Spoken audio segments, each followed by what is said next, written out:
Welcome to the Under 8 podcast, a 3 times per week college basketball show brought to you in under 8 minutes. At the time of recording, it is Sunday, February 25th, 4:43 p.m. My name is Josh Mullenix. On today's pod, Houston gets a big win at Baylor, the Kentucky and Alabama shootout. And yes, we need to talk about court storming. It's all right now on the Under 8 podcast.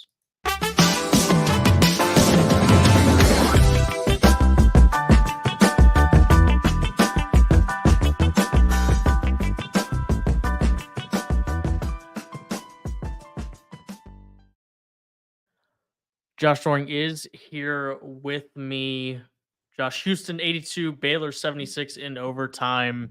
Houston looked like they were going to control this thing to the end of regulation, cough it up, and thought maybe we got a outcome at the end of regulation. Instead, we go to overtime. Houston able to control the overtime to get a big time win in Waco. Yeah, you you look at the end results here and you think this is a really exciting back and forth game, and not exactly the case. I think the lead was 17 at one point, and Baylor in that second half just kept making shots and had one of those halves where everything was going in. I didn't even feel like Houston's defense was that bad. I mean, of course, there are things Calvin Sampson wants to fix because their bar is so high for what they do defensively, which is why they're the best defensive team in the country. But it was a lot of just Jacoby Walter and Jalen Bridges making shots. Yeah. And you don't see teams able to claw their way back into a game against Houston very often. And then you've got the ending where Baylor actually has a chance to take the lead, but Eve misses the free throw. Then you've got the Jamal Shed shot that doesn't count. So then you go to overtime. Houston takes control. And you're kind of checking the boxes one by one here to see if there's going to be a slip up from Houston. This was the toughest one left. They found a way. It wasn't perfect. It should have been much less stressful than it was, considering how well they played in the first half and the performances across the board that they got. But now you're looking at two very winnable road games and Kansas. Mm-hmm. So certainly not done, and Iowa State is continuing to put pressure on them. But this was a big step toward Houston cementing themselves as one of the top two seeds, most likely, and the outright Big 12 champions. Jacoby Walter's so good, too. Just don't want that to get lost here. He is something. And I can't wait to see what he's going to do at the next level, because that guy can score. It's probably actually a bad thing in terms of how we discuss Jacoby Walter, that he did what he did the first time we ever saw him. Yeah, right. Because now everything else is kind of like, well, it isn't what he did in South Dakota. Right. His 16 points a game or whatever it is, just, yeah. Yeah, he's quietly 14.7 points, 4.5 rebounds, couple of assists. He isn't shooting the ball his 3-point numbers don't jump off the page in any real way. It's like 33% or something. So but yes, he's super talented.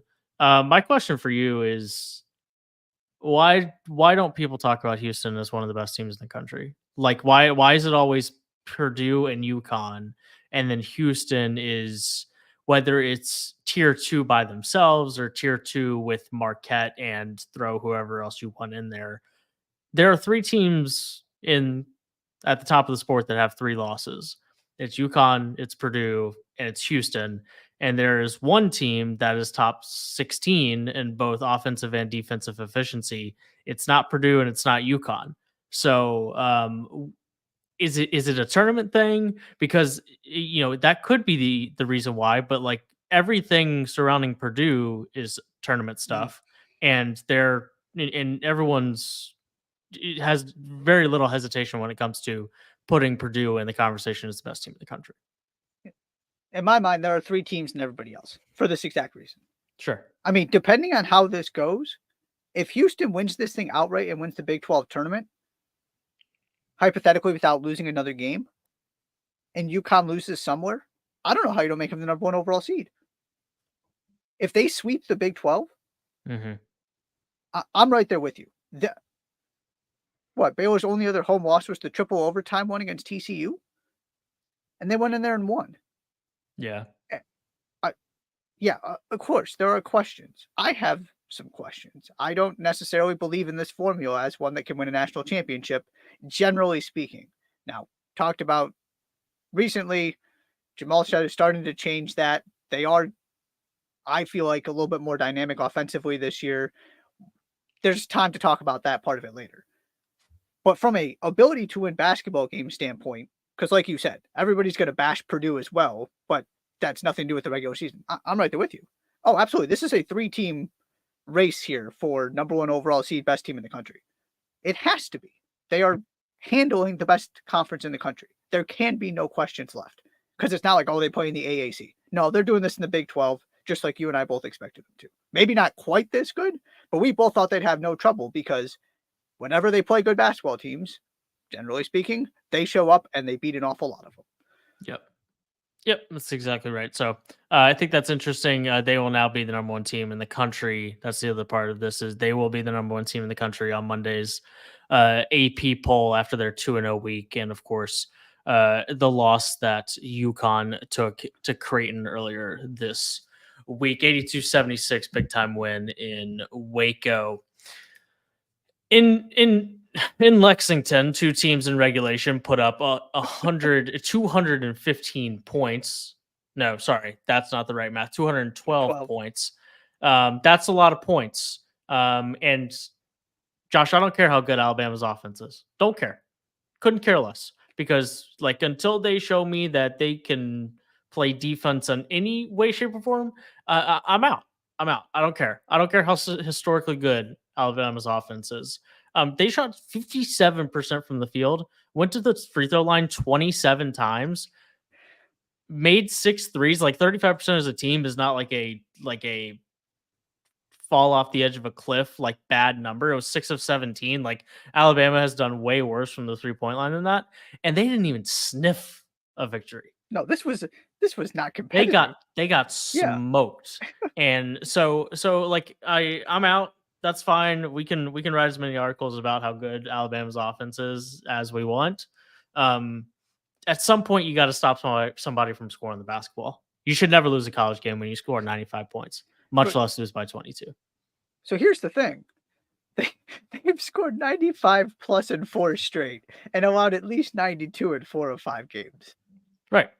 Yeah, I've just never seen anything quite like this. They're just playing games in the 90s right now, generally speaking, and they win some of them and they lose some of them. That first half was a sight to behold in terms of how bad they were defensively, how good Kentucky was offensively, because it takes 2 parts of this, right, to score 117 points in a regulation college basketball game. Mm-hmm. And Justin Edwards had the game of his life, and everybody else played well, and Cal stumbled upon this lineup that went nuclear. Can that lineup defend? To be determined. But they were impossible to guard in this game. We're pretty much at the same point with both of these teams, right? Where at least that's where I'm coming from on this is, okay, Kentucky had a pretty good defensive stretch before this. Alabama, not a good defensive team. Kentucky has struggled defensively, at the very least. You know what they can both do offensively. You know what they can do on any given day. Can one of them, probably Kentucky, because I just don't think Alabama can do it, put together 2 weekends or 2 weeks, right? 4 games or something of decent defense with their offense being this good. That's where I am, because it's just going to be maybe not so much with Alabama. I think Alabama's a little bit more consistent in terms of you know what you're going to get. Kentucky, it could be terrible. It could be incredible. They could beat anybody in the country. They could also lose in the first round. It's going to be fascinating at the very least. It's really hard to tell with both of these teams. And you certainly can't. I'm with you that I will not trust a team that can't play defense. So Alabama's out. And Kentucky has shown you can't trust them on any given day to be what they can be. But it's a sight to behold when it all comes together. The question is that going to continue? And that's why I'll never give up on this team is, you know, it's there. They show sometimes. We just don't know what version we're going to get come NCAA tournament time. Yeah. I'm not sure they ever show, even when it's awesome, that they can play defense. So I'm not sure I especially care. Right. But That's the question, is they haven't done it over a stretch where you, like North Carolina did, where you go, well, it's in there somewhere that they can do this for 3-4 weeks. yeah, They have games or a game or two. Yeah. Can they figure it out? And they don't have to be great defensively, right? They just have to be good enough. That can get you to a Final Four if your offense is spectacular. The next step is you're going to have to win a game with defense somewhere if you're getting all the way to a national championship. that would be my preference. It's probably going to happen. Yeah, that would be my preference. Last but not least, Duke falls at Wake Forest. Good basketball game for what it's worth. 83-79 Wake. It felt like the biggest game at Wake Forest in quite some time. You could kind of feel it in the building. Duke had been playing some really good basketball. Hunter Salas was excellent. 29 points for him to lead the way. I mean, really nice play from a lot of Wake Forest team. They shoot 60% from the field. Unfortunately, a really awesome performance from Wake at home on a big stage was not the headline once this game was over. No. Yeah. Got to have this conversation. We were texting right after it happened. So Kyle Filipowski has a sprained ankle, severity TBD in terms of what the impact is going to be moving forward. And right after watching the video of it, I went and watched John Shire's comments, and John Shire said the exact two things that I was thinking, which is where I want to start this. Number one, that happened, what, 5 seconds after the final buzzer? There were people on the court before the buzzer went off. Yeah, am I maybe slightly exaggerating that? And I'm not talking about the time in which the people entered the court. I'm talking about the time in which somebody made contact with Kyle Filipowski. Oh yeah, if not less time. Yeah. Yeah, it was instantaneous. That cannot happen. That was a failure of security. Because if this is going to be a thing, you got to at least let players get off the floor. It was impossible for him to do anything about what happened. That's number one. And number two, John Shire also said the other thing I was thinking about, which is, at what point are we going to say this can't happen anymore? Who is it going to take? You would have thought it might have been Caitlin Clark. Apparently not. Now we've got an All-American candidate on one of the biggest men's basketball programs in the country, playing really good basketball, top 10 team in the country, who is seemingly going to miss games. It didn't sound like this was a particularly great, at least initial diagnosis here. What is going to actually make somebody do something about this? And the other thing I'll throw out there before you respond to is, I can understand that there is some instances that you could argue call for court storming. But the fact that everybody does this anytime some top 15 team comes into your building and you win, I think you and I are both on the same page that part of this, and okay, it's Wake Forest. This is a big deal for Wake, like you said. It's a huge win for their NCAA tournament resume. This might be the thing that gets them into the tournament. That is a big deal. This is not the best example of what I'm getting at here. But at some point, you should expect to win on your home floor. Because part of this is this implication that it is such a big deal every time you knock somebody off, that it's such a surprise. And I know that's not how people view it, but that's where I'm coming from on part of this too, is that the bar for storming the court is so low, and it's becoming dangerous. Not that it was ever completely safe, but I don't know what anybody at Duke was supposed to have done about this. Maybe this is finally the thing that makes people reevaluate this, but I'm not holding my breath either. Yeah, a couple things. One, if you truly believe that court storming is like an integral part of college basketball, you can get off my lawn with that crap. Get off my lawn with it. Like, okay, like you're just wrong. You're just incorrect. Like, great basketball games have nothing added to them because students storm the court after the game. Great basketball games are great basketball games with the students on the sidelines the entire 40 minutes. So anybody like get off my lawn with that. I don't have time for that. Two, um, like I'm not sure. Part of me just thinks that like there's nothing anybody can do about it because it's a bunch of drunk college students Right, who aren't going to pay that's the attention. concern here, is what is the solution other than just banning it, and can you actually enforce it if that's what's going to happen? Right, and does even the like what is the punishment for a ban? Right. Like if you do it, because if the punishment is we're gonna fine the athletic department That's not working. of this Power 5 school that has an ESPN contract, like and a coach that's making $5 million a year, like nobody cares. Nobody Nope. cares about that $50,000 fine. Um, so like you either have to make it, it's like recruiting violations. You have to actually make it something that's a deterrent Yep. because I'm not sure that asking like I'm not sure that asking student sections to count to 10 before they rush the court is gonna like work. If there's anything if there's anything in the rules that says yes, at some point you can court storm, then like I'm not sure that there's anything that's to be done. But um like what I really wish is that people would just watch what they're where they were running. Like it's like don't like there was clear like intent to make contact with Filipowski from at least one of the students. Maybe not the first one, but there's one person whose course changed to move closer to Filipowski.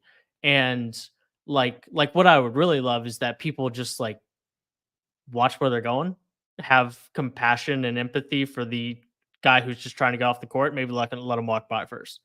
And I know that I'm like naive and pathetic to say that, but like, yeah, what I wish is that people would just be like, would just look out for each other and say, hey, maybe I don't go full steam ahead into Kyle Filipowski because I do not give a single damn about who your basketball team just beat. Couldn't care less. Couldn't care less. And it's just not that important to get on the court. It's just not. And the other part of that too is that makes a lot of sense. You would hope people think that way, although Yeah, but not uh, necessarily in this situation from what we see. Right. The other part is you've got people coming, and you and I have been part of court stormings, smaller ones, mhm, because the student section was smaller and not a ACC university. But you also have the people behind you. I'm not even sure how much control. Now, obviously, there is some better examples of intentionally trying to do something or get in somebody's face or make contact or something like that. But I'm not even sure how much a single person who is trying to avoid making contact and trying to stay out of the way of everybody else can do if there are 5 people pushing behind you, mhm, right? There is that mob mentality part of it too, which is part of what makes this so dangerous. Or you feel like you have to run because the people behind you are about to stampede you. mhm. You're also, at least to a certain extent, at the mercy of everybody else, which is a very, very scary thought. Yeah, this is something that I don't, I've never totally understood. I mean, of course, we get it, and it's kind of fun to be on the court afterward, but the need to do it immediately and to do it every time there's some kind of upset. Yeah,